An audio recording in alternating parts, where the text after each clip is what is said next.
السلام علیکم ورحمۃ اللہ وبرکاتہ۔ ناظرین اکرام، جو بھی آدمی اس دنیا میں آیا ہے اس کی کوشش ہوتی ہے میں جب اس دنیا سے جاؤں تو میرے سارے نیک اعمال ہوں، نیکیاں ہوں، گناہ موجود نہ ہوں۔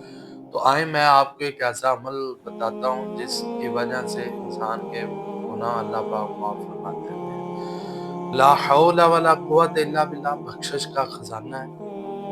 اللہ تبارک و تعالی جو بندہ کثرت اور محبت سے لا حول ولا قوت الا باللہ پڑھتا ہے، اللہ پاک اس کے بہت زیادہ گناہ معاف فرما دیتے ہیں۔ آپ علیہ الصلوۃ والسلام کے صحابی حضرت عبداللہ بن عمر بن عاص رضی اللہ تعالیٰ عنہ بیان کرتے ہیں، رسول اللہ صلی اللہ علیہ وسلم نے ارشاد فرمایا، جو آدمی یہ تین جملے پڑھتا ہے، لا الہ الا اللہ واللہ اکبر، لا حول ولا قوت الا باللہ، یہ تین کلمے پڑھتا ہے، کانت مثل زبد البحر، اس بندے کے گناہ اگر سمندر کی چاہ کے برابر بھی ہوئے اللہ ان تین جملوں کی وجہ سے معاف فرما دیں گے۔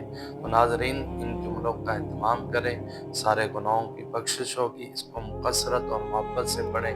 اللہ ہمیں عمل کی توفیق عطا فرمائے۔ وما توفیق